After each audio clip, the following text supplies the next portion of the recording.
Cora request sent on October 12, 2016, Mesa County. How about we do that during unscheduled business?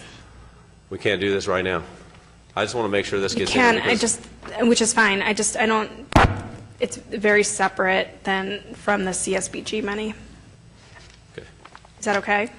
He's going to be here. It's not, but because I think it all kind of relates to. CSBG.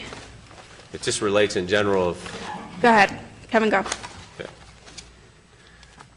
Sent an email. Open records request. October 12th.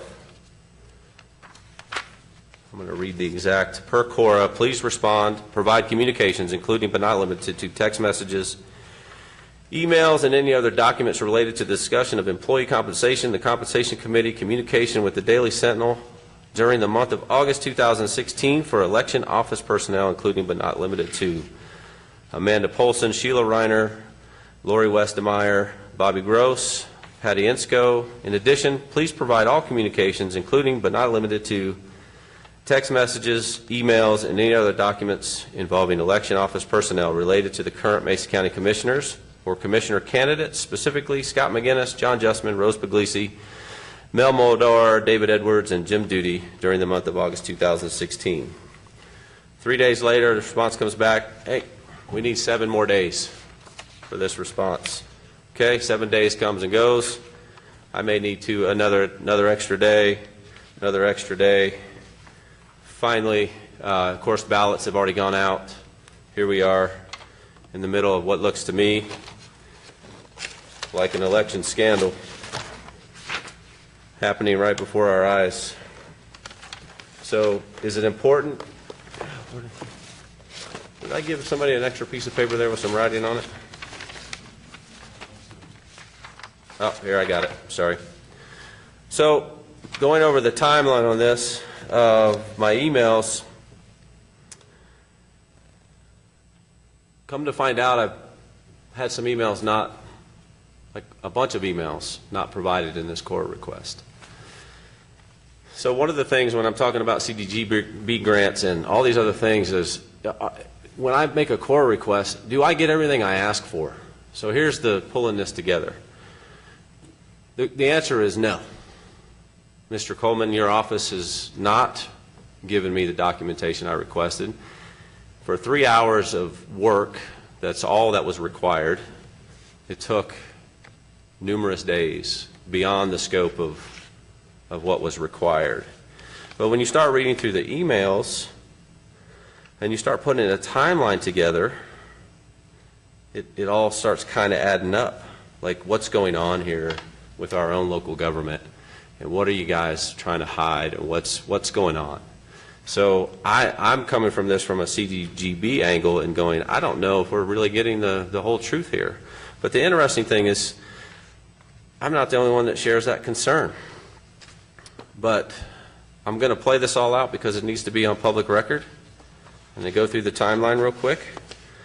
Because at the end of this, I'm asking for an independent investigation into possible elections rigging, an independent investigation into criminal violations by the Attorney's Office for withholding emails, and then I'm requesting that I get all these emails within 24 hours. I'm going to the District Attorney's Office. So, going over the timeline on the hiring freeze, we're talking about having no money. So, email goes out, Frank Whidden, on the 16th. Sheila Reiner responds, hey, did I miss a meeting? No, we're in trouble. Mesa County's in trouble. Mr. McGinnis.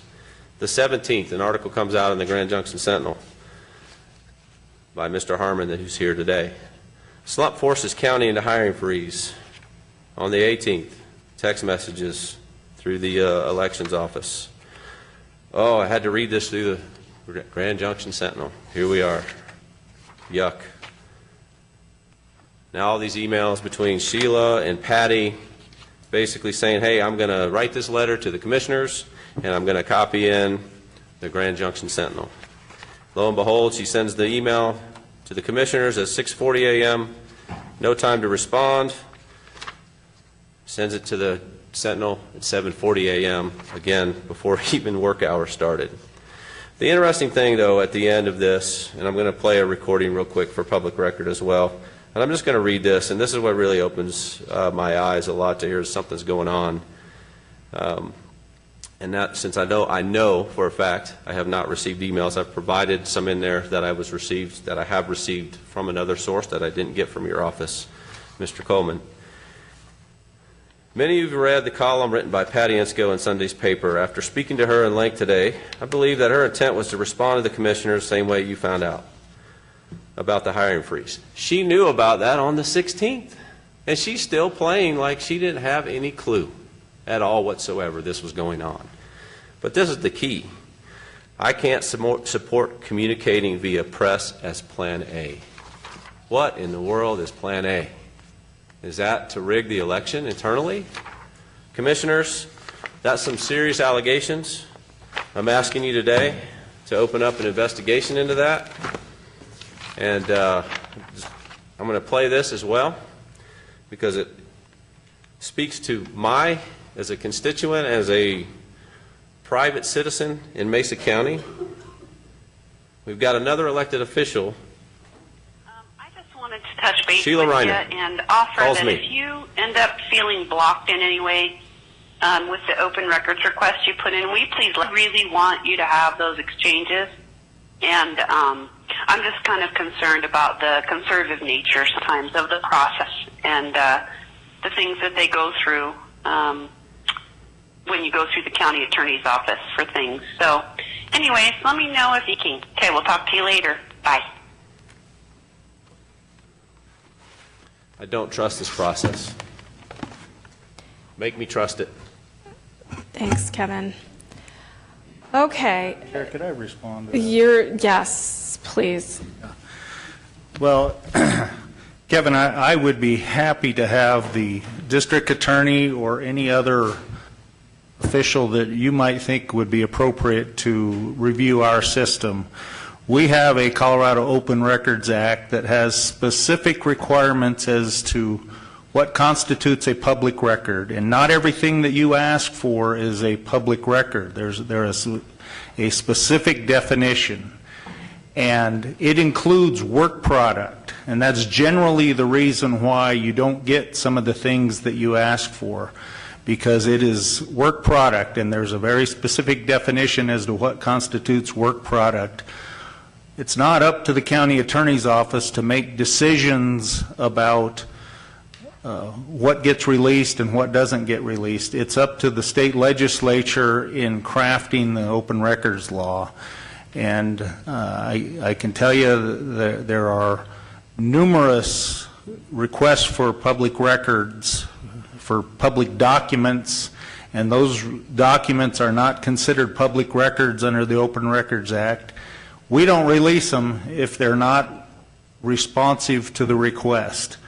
And we feel that anything that, that's why the attorney's office gets involved, because we don't want things that are not required to be released, because we have an obligation to our client, and our client is not you, it's not the taxpayers. Our client is Mesa County government and the Board of County Commissioners and the departments that work for Mesa County. And so when we determine that something does not qualify as a public record under the Open Records Act, we don't release it.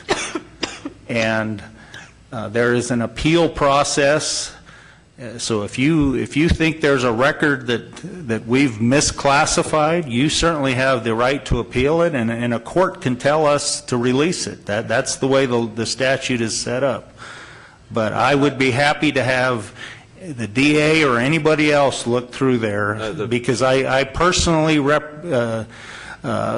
object to your implication that somehow we're trying to rig an election through our application of the open records law. And I would be happy to have the district attorney look through every request that we've handled And if you or anybody else that feels that we didn't supply something that was misclassified, you have your options to proceed to court. I supplied the 3 emails that I've received after the Cora request was finally received this past Friday. The thing about it, and on that point, with Cora, you still have to tell me how many documents are related to my search. A number. Hey, there's 25 emails. No, we tell you what's responsive. If it's not a public record, per the definition, we don't even have to tell you it exists. And I challenge Really? you to find something in the statute that contradicts that. So it sounds to me like if the best place to be a criminal is behind your office doors. Okay, okay, okay.